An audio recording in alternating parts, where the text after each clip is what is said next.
Hello again, and welcome to my channel where I read. I wrote a book where I read from the first book in my series, my Chaos and Creation series. The first book, book one, The Coming of Darkness. This is chapter 4, Pipes and Prophets. Muffled voices filled the damp air, and tired horses were being stabled as Warder made his way swiftly across the cobbled yard. The darkening sky was heavy with the promise of snow as he ducked through the ornate stone archway, up a wooden stairway, and headed towards the orange glow that seeped out from under the door at the end of the corridor. His firm knock had produced a muffled response which he took to be sufficient to enter. Giving a cursory nod in the direction of the richly robed figure waiting by the fireplace, he made his way to a heavy wooden armchair and sat down. An uncomfortable silence filled the room as Warder laid his staff on the table. The crystal, mounted on its top, reflected the orange glow of the firelight as he began rummaging through his pockets for pipeweed. Tabor sighed. There was a long night ahead, and he was anxious to start the meeting so he could get some rest. Shifting uncomfortably in his seat, he could bear it no longer. "I trust you had a pleasant journey, Lord Warder." Despite making a significant effort at conviviality, Tabor's expression could not conceal his indifference. Warder took a moment to make himself comfortable. Then, after reaching forward to ignite a taper in the dancing flames, he leaned back in his chair and lit his pipe. "My journey was uneventful, Excellency. Thank you for asking." Warder nodded his head towards the large bay window, now shrouded in dark green curtains. "I see you have your Uhuru." He had observed the heavy leather sandals of a warrior monk protruding from underneath the curtains. Uhuru were elite warrior monks, both violent and fervent in their beliefs. They were deployed by the Holy Church to enforce the doctrine of Atasama, author of the Sumerian doctrine. Tabor smiled as he acknowledged Warder's inquiry. "Ah, Ulla, you do understand. He's bound by his holy duty." Warder nodded. "To spread the gospel according to Atasama and protect its holy disciples from the truth." Tabor smiled and shook his head slowly from side to side. "My Lord Warder, the gospels according to Atarama are the truth." Warder returned Tabor's empty smile. "Indeed, Your Excellency, but the truth can be elusive, don't you agree?" Tabor nodded dismissively, unconsciously tapping his foot to a silent rhythm that only he could hear. "You will have been advised. I have a guest." Warder pursed his lips and shook his head. "No." "You have not met Craddock of Bolivar?" Warder continued to shake his head and repeated simply, "No."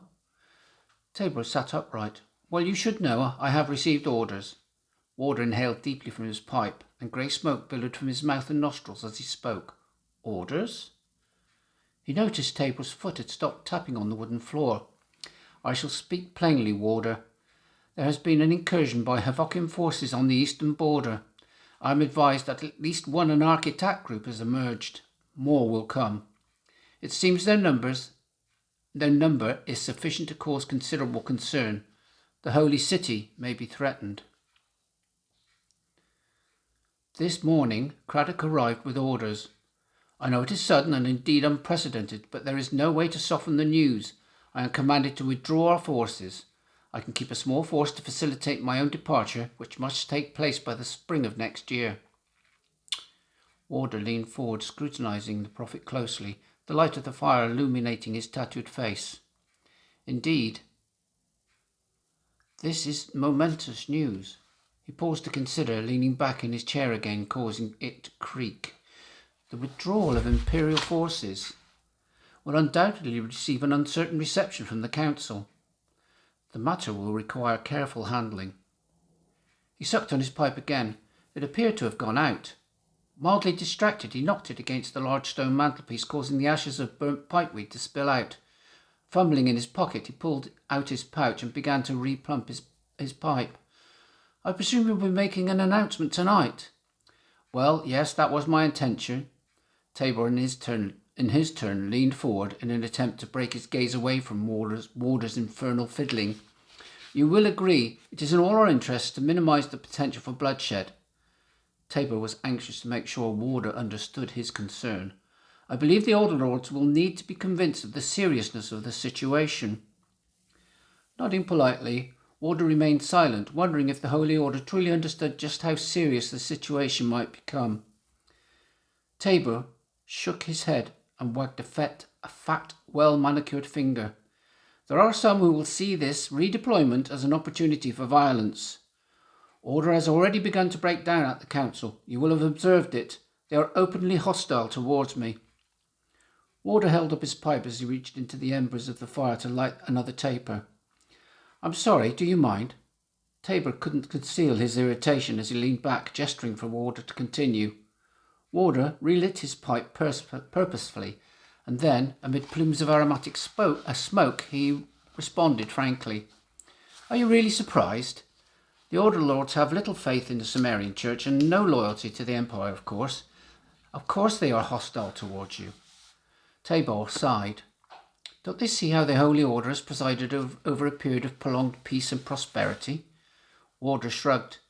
"They have also presided over a period of division, injustice that has begun to threaten that peace. Without peace, there can be no prosperity. It is only a matter of time before the division of purpose and power leads to violence, perhaps even a return to the violent bloodshed of the past." Tabor listened carefully, nodding his head slowly. He had no quarrel with Warder's analysis. "Then my announcement might well provoke bloodshed on all sides." Warder looked directly at Tabor. "Yes, possibly, but perhaps not. The timing is somewhat fortuitous. I believe the Order Lords may yet find a way to resist the urge for bloodshed." Tabor's face took on a look of hope. "You know something?" Warder smiled grimly as he shook his head. "Any benefit in your favour would be purely coincidental. They should understand that any threat to an orderly withdrawal will result in brutal retaliation. My military will act quickly if there's any attempt at insurrection. You do understand?" Warder gazed at the smoke from his pipe as it drifted around the room. He was aware of the military might of the occupying army and that a significant military presence was camped nearby for Tabor's protection. "I do, but I don't believe that will be necessary." Tabor smiled. "Let's hope not. But there are a few hotheads on the council that would risk everything for revenge." "Then it's clearly in all our interest to ensure that matters proceed peacefully." Tabor looked pleased. "It seems we agree." Warder nodded. "I would advise you to let matters take their course tonight. Lord Wolfhart will make claim to the throne by right of bloodmark." Tabor frowned. "This will unite them?" "If not, I have prepared a spectacle that will." Tabor's eyebrows lifted as he shifted uncomfortably in his seat. A spectacle? What possible spectacle convinced them of the folly of foolish violence? "Let's just say it will be a spectacle sufficient to persuade them that the Havokian threat should be their priority." "As indeed it is ours. We can do no more than muster all our might. We will drive them back, just as we have always done." Warder interrupted. "It will not be enough. Even with all you have, you will not be able to stop them." Tabor looked hard at Warder. "You seem so sure." "If Wolfhart succeeds, you will have an orderly withdrawal and leave behind a powerful ally to your cause." "A powerful ally? To defeat the Havokian warlord?" "Warlord? What warlord? The Havokians are a rabble." Warder was grim-faced. "It remains to be seen." Tabor let out a sigh of relief. "Then I will watch the Wolfhart bid for power with interest." Warder nodded and returned his attention to the glowing embers of his pipe. For a moment, Tabor's foot returned to its rhythmical tapping. Then, grasping both arms of his chair, he rose quickly to his feet. Still preoccupied with his pipe, Warder did not look up as he spoke. "Realize, Prophet, the shadow of chaos is approaching. The Empire and the men of the Imperial territories share a common cause. Without an alliance, chaos will prevail." Tabor nodded, appearing thoughtful. In truth, he was happily dismissing everything Warder had said. He considered him nothing more than a mancer of dubious worth who should not be taken seriously. But that didn't matter. Warder had agreed to pacify the Order Lords, and that was all he cared about. Derian Longdraft. As Warder paused to close the door behind him, he heard a whisper. "A moment, if I may, my lord." Peering into the darkness at the end of the corridor, he could see the outline of a shadowy figure. Darian? The same, my lord, the same. Longdraft emerged from the darkness as he approached. Warder smiled. I thought I recognised your voice. Longdraft pressed his fingers to his lips and beckoned for Warder to follow. In here, he whispered, as he opened the door to a small anteroom into which they both entered. Once inside, Warder took Longdraft's hand. Greetings, Darian. You have something for me? Darian nodded. The Elohim, my lord. I have spoken with them. Good. Do they know about the Empire's plan to withdraw? Darian nodded. They do. That's why they are here. I thought as much. They are in the employ of the Empire? Longdraft nodded. For now, my lord, yes. Warder placed his hands on Longdraft's shoulder. Thank you. The Heretic. A short while later, Warder was descending the steep wooden staircase and heading towards a small room that had been hastily laid with fresh bedding and towels for an unexpected guest. As he knocked and entered the room, Craddock stood up from behind the heavy wooden table, where he had been sitting waiting in anticipation. Lord Warder? Warder's appearance had startled him. Forgive me, he wondered if the man now standing before him was truly the man he hoped he was. His appearance certainly did not disappoint. Thank you for coming. He was like nothing Craddock had ever seen before. I'm so glad you were able to see me.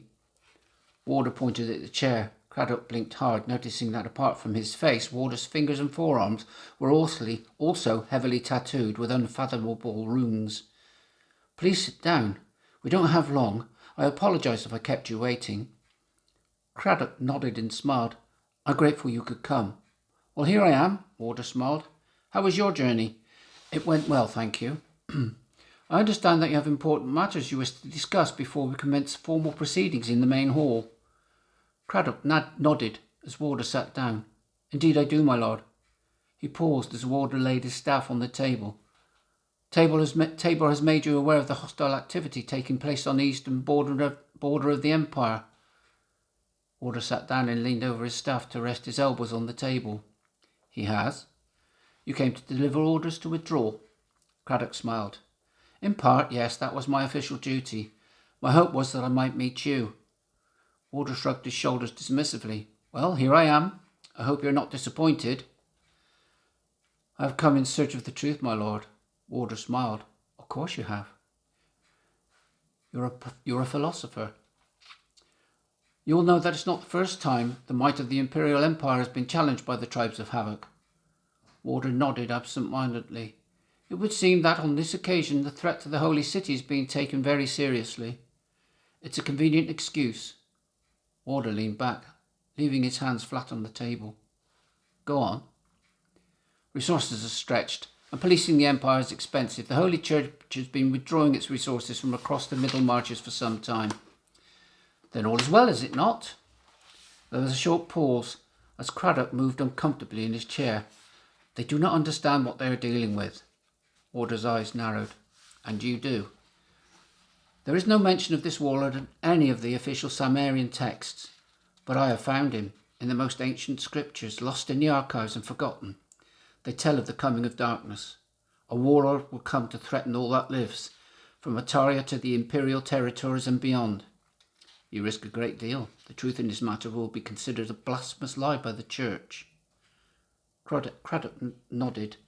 A lie I dare not speak until I'm sure. Craddock stood up again and began to pace up and down the room. Warder studied him carefully.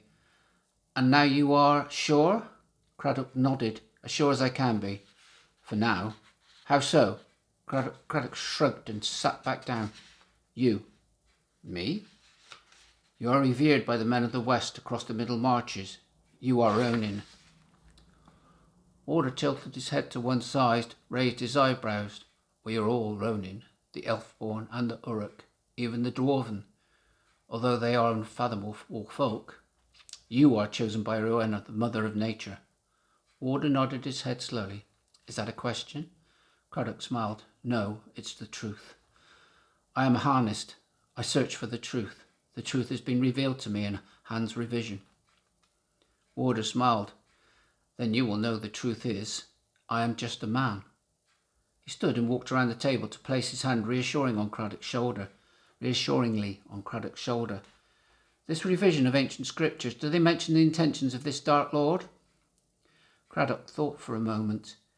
He will come in search of the sacred garden, Evermore, home of Rowena's immortal spirit, or as the official Sumerian text would have it, the realm of Rome, the creator. Both traditions speak of a gateway to immortality. Warder returned to his seat. Did these ancient scriptures tell of the whereabouts of this gateway? Craddock shook his head. No, I assumed. Warder shook his head. No. He searches for it. We all do. A long pause followed. Do you have Table's trust? Craddock sighed. Table trusts no one, but he has lived too long in the West not to have his beliefs challenged. He won't admit it, of course, but he is aware of my work. He allows you to proceed without fear or hindrance? So far. He has his doubts. I think he sees me as a representative of an alternative orthodoxy rather than a blaspheming harnist. He is keeping his options open for now. Warder stood up and made ready to leave. The time will come when we need to call upon him and the Holy Order to muster their might in an alliance with the West. It will be impossible if they refuse to acknowledge that the threat even exists. It's time I took my leave. It's been interesting talking to you. We will speak again soon. I have the annual gathering of the Elder Lords to prepare for. Warder picked up his staff. I believe that if you have any lingering doubts, they will be vanquished before the night is done. Be prepared, my friend. Craddock stood in troubled silence as he watched Warder make his way towards the door. He knew that after this night, his life would never be the same. That's the end of chapter 4. I look forward to reading chapter 5 to you soon. For now, goodbye. I hope you're enjoying the reading of Chaos and Creation Part 1. And if you do, please like and subscribe, and we'll work our way through the book together. Thank you very much.